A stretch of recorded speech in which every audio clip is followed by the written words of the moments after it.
5, 62, 51 हे कायमस्वरूपी गावठाण म्हणून जाहीर करून मिळण्याबाबत तसंच आवश्यक असेल ते संरक्षण भिंत बांधून मिळण्याबाबत असं काजूवाडीच्या खूप ग्रामस्थांनी मला निवेदन दिलेलं आहे। मित्रांनो, आता आचारसंहिता संपल्यानंतर मी ह्या कामामध्ये कुठेही निवडणूक आचारसंहितेचा भंग न होता मी स्वतः ह्याच्यात जातीनं लक्ष घालेन, हा देखील शब्द मी आपल्याला देतो। तसंच खोपोली नगर परिषदेच्या हद्दीतला प्रभाग क्रमांक 13 मंकी हिल परिसरामध्ये वीज, पाणी आणि रस्ता या मूलभूत सुविधा तातडीने उपलब्ध करून देण्याच्या करता आम्हाला काही माझ्या सहकाऱ्यांनी निवेदन दिलेलं आहे।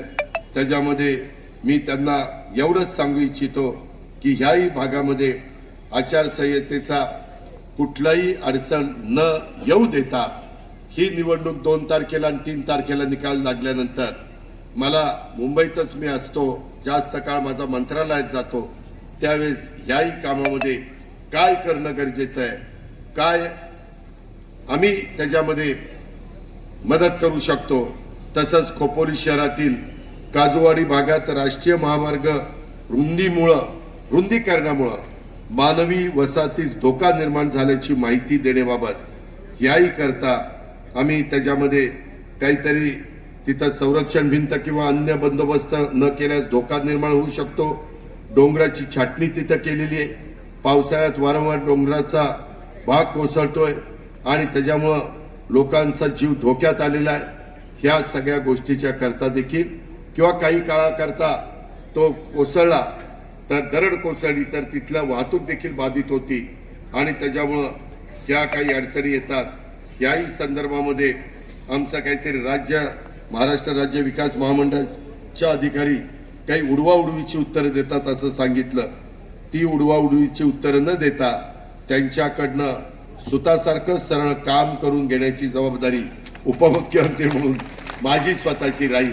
याही बद्दल आपण काळजी करू नका। पण आचारसंहिता संपल्यानंतर मात्र एकदा मुंबईला येऊन ह्या गोष्टीचा पाठपुरावा सुधाकर घारे, मी तुम्हालाही सांगतो, मी आमच्या सुनील पाटलांना पण सांगतो, आमच्या घारेंना पण सांगतो, बाकीच्या पण माझ्या सहकारी मित्रांना सांगतो की ज्याला शक्य असेल त्यांनी ही माझी मला आठवण करून द्या। आणि आज मी जे काही कबूल केलेलं आहे ते आम्ही काही कार्यक्रम 100 दिवसाचा घेऊ। आमचा उमेदवार सुनील पाटील आणि बाकीचे सगळी टीम तुम्ही निवडून देण्याचं काम उद्याच्या 2 तारखेला आपण केलं की आमची जबाबदारी आहे। 100 दिवसाचा पहिला कार्यक्रम देऊ, त्याच्यामध्ये तातडीने ज्या गोष्टी करायच्या त्या करू, त्याच्यानंतर 1 वर्षाच्या कार्यक्रमात काय करायचं, नंतर 3 वर्षाच्या कार्यक्रमात काय करायचं आणि शेवटी 5 वर्षाच्या लॉंग टर्मच्या कार्यक्रमात काय करायचं, अशा प्रकारचं व्हिजन डॉक्युमेंट्स करून माझ्या खोपोलीकरांचा सर्वांगीण विकास, सर्व धर्म समभाव ह्या भूमिकेतनं आम्ही सगळेजण पुढे जाऊ।